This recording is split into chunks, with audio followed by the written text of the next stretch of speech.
For years, Ramana lived as a hermit on the slopes of Arunachala. He had left his home in secret as a boy of 16, and his family did not know whether he was alive or dead.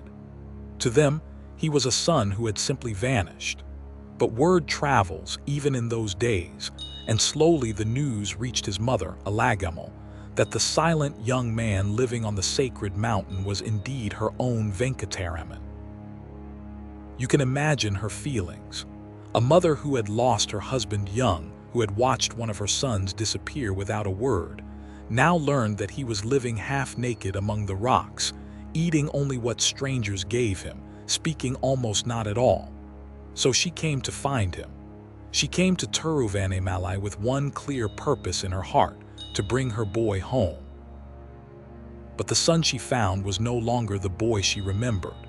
When she begged him to return with her, Ramana would not even answer with his voice.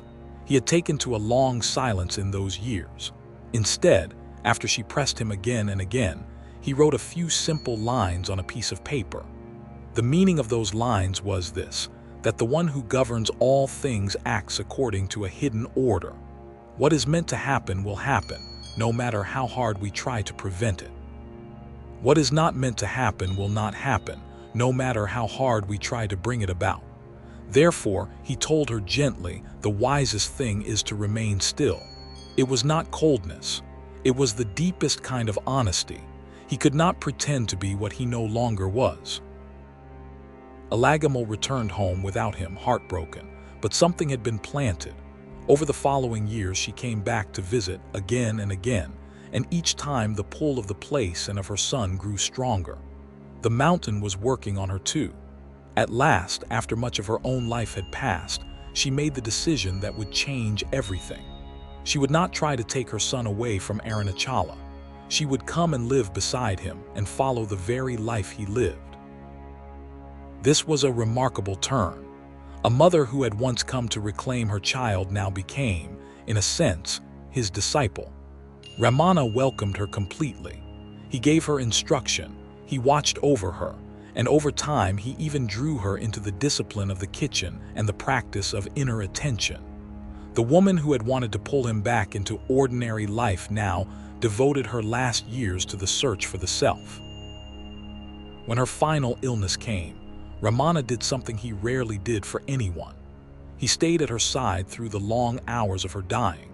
He placed one hand upon her heart and the other upon her head, and he remained there in deep stillness as the end approached. He was not performing a ritual for show. Those who were present understood that he was doing inner work, guiding the forces of her mind, helping the deep tendencies that bind a person to be quieted and dissolved at the very moment of death. He later spoke of it plainly. He said that his mother had not merely died. She had been absorbed, set free, released into the self. For him, this was not a sad farewell but a true liberation, the rarest gift one being can help another to reach. Her body was not cremated in the ordinary way reserved for ordinary people. Because Ramana regarded her as one who had attained release, she was buried, as holy ones are, and a small shrine was raised over her resting place at the foot of the mountain. And here is where the story quietly turns again. Until that day, Ramana had wandered between caves higher up the slopes, moving as the spirit moved him. But after his mother's burial, he came down and settled near her shrine, and he did not leave again. The place where she rested became the place where he would stay for the rest of his life.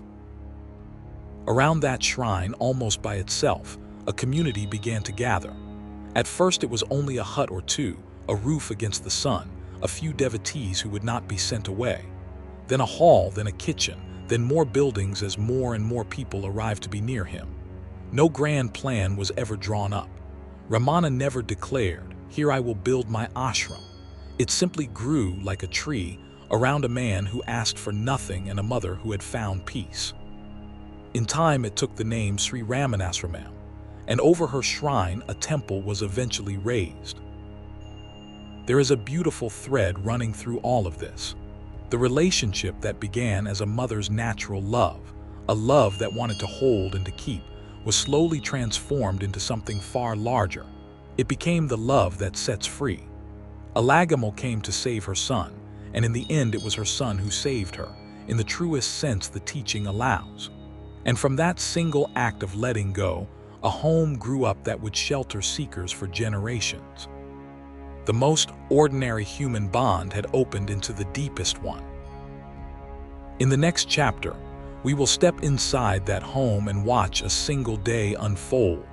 The simple rhythm of the ashram, the humble tasks, the animals, and the quiet equality with which Ramana treated every living being who came to his door.